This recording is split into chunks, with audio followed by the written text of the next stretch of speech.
Hi, എല്ലാവർക്കും ഒരിക്കൽ കൂടി പുതിയ ഒരു സിനിമ അപ്ഡേഷൻസിലേക്ക് സ്വാഗതം. ഞാൻ ദൃശ്യത്തിൻ്റെ റിവ്യൂ ഇട്ടിരുന്നു. അപ്പോൾ പലയിടങ്ങളിലും പല അഭിപ്രായം, അതായത് സമ്മിശ്ര പ്രതികരണമാണ് ഈ ചിത്രത്തിന് കിട്ടിക്കൊണ്ടിരിക്കുന്നത്. അതായത് എല്ലായിടത്തും പോസിറ്റീവല്ല, എന്നാൽ എല്ലായിടത്തും നെഗറ്റീവല്ല. എന്തുകൊണ്ട് ഇങ്ങനെ സമ്മിശ്ര പ്രതികരണം ഈ ചിത്രത്തിന് കിട്ടുന്നു എന്ന് വെച്ചാൽ, എന്തുകൊണ്ട് പ്രേക്ഷകന് ഇത് കണക്റ്റായില്ല എന്നുള്ള ചോദ്യത്തിനുള്ളൊരു മറുപടി ഞാൻ പറഞ്ഞു. സാധാരണ നമുക്കറിയാം, ദൃശ്യം ഒരു ഫസ്റ്റ് ഹാഫ് ഫുൾ, അതായത് ദൃശ്യം 1 ഫുള്ള് ഫസ്റ്റ് ഹാഫ് ഒരു സ്ലോ ബേസ് ആയിരിക്കും ഇങ്ങനെ പോകുന്നൊരു ചിത്രമാണ്. പിന്നീട് അതിൻ്റെ സെക്കൻഡ് ഹാഫിലൊരു ക്ലൈമാക്സിനോട് അടുക്കുന്ന ടൈമിലാണ് ആ ചിത്രത്തിൻ്റെ ഒരു സ്പീഡ് എന്ന് പറയാൻ പറ്റില്ല, ആ ചിത്രത്തിൻ്റെ ഒരു ടേണിങ് പോയിന്റിൽ എത്തുമ്പോൾ അതിൻ്റെ ഒരു മാറ്റങ്ങളൊക്കെ ആകുമ്പോൾ ആ ചിത്രം നമുക്കൊന്ന് എൻഗേജിങ് ആണ്. അതുപോലെ തന്നെ ദൃശ്യം 2 ആ ചിത്രവും ഇതുപോലെ തന്നെ ഇങ്ങനെ സ്ലോവിൽ പോയി. പിന്നെ അതിൻ്റെ ഈ പൊതുവെ ജിത്തു ജോസഫിൻ്റെ ചിത്രങ്ങൾക്ക് ഒരു സ്ലോ ബേസ് എന്തായാലും ഉണ്ടാവും. അതായത് ഒരു സീരിയൽ ടൈപ്പ് തന്നെ പുള്ളിയുടെ അങ്ങനെ പറയാം. ഇപ്പോൾ വ്യാപകമായിട്ട് വരുന്ന കമൻറ്റ് എന്താ വെച്ചാൽ, പുള്ളി ഒരു സീരിയൽ ടൈപ്പ് ചിത്രം എടുത്തു വെച്ചു. ചില ആളുകൾക്ക് തോന്നും, കാരണം ഓവറായിട്ടുള്ള നാടകീയത ഉള്ള ഡയലോഗുകൾ ഈ ചിത്രത്തിൽ നമുക്കറിയാം. ദൃശ്യം 1ഉം ദൃശ്യം 2വിനെ വെച്ച് നോക്കുമ്പോൾ ഒരുപാട് നാടകീയതയുള്ള ഡയലോഗ് ഈ ചിത്രത്തിലുണ്ട്.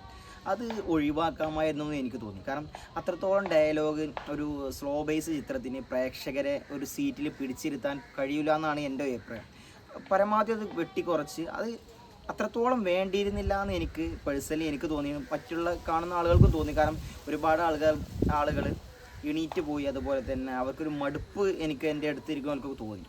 അത് മെയിൻ ഈ കാരണം, അതായത് നമ്മൾ ഇങ്ങനെ ഒരുപാട് ആവശ്യമില്ലാത്ത ഡയലോഗൊക്കെ വലിച്ചു നീട്ടി അതിൻ്റെ ഒരു ആവശ്യമില്ല. ആ സിനിമയുടെ എന്താണ് അവർക്ക് പറയാനുള്ളത്, എന്തായാലും അവർക്ക് ആ ഒരു ലൈഫിൽ വന്ന ഇമോഷൻസാണ്, അതായത് ഇനി അതിനെങ്ങനെ തരണം ചെയ്യുമെന്നുള്ള ആ ഒരു സംഭവമാണ് കാണിക്കേണ്ടത്. അപ്പോൾ അത് പരമാവധി ഒന്ന് കുറച്ചിട്ട് ഒന്ന് ട്രിം ചെയ്തിട്ട് കാണിക്കുകയാണെങ്കിൽ പ്രേക്ഷകർ ഒന്നുകൂടി കണക്റ്റ് ആവും, ഒന്നുകൂടി ഇൻട്രസ്റ്റിംഗ് ആവും, ഒന്നുകൂടി മടുപ്പില്ലാതെ അത്രത്തോളം. കാരണം അത്രത്തോളം ലെങ്ത് ഈ ചിത്രത്തിനുണ്ട്. എന്തായാലും 2 മണിക്കൂറും ഒരു 30-35 മിനിറ്റൊക്കെ ചിത്രത്തിൻ്റെ ഡ്യൂറേഷൻ ഉണ്ട്. അപ്പോൾ അത്രത്തോളം ഒരു പ്രേക്ഷകനെ സ്ലോവിൽ ഇരുത്തിയിട്ട് ഒരു എൻ്റർടൈൻ ചെയ്യുക എന്ന് വളരെ ബുദ്ധിമുട്ടുള്ളതാണ്. പിന്നെ ലാസ്റ്റ് ഇതിൻ്റെ ഒരു ക്ലൈമാക്സ് വരുമ്പോൾ ആ ക്ലൈമാക്സ് ചിലപ്പോൾ എല്ലാവർക്കും ദഹിച്ചോളന്നില്ല. കാരണം അങ്ങനെ ഒരു സംഭവമാണ് കൊണ്ടുപോയി നിർത്തിയിരുന്നത്.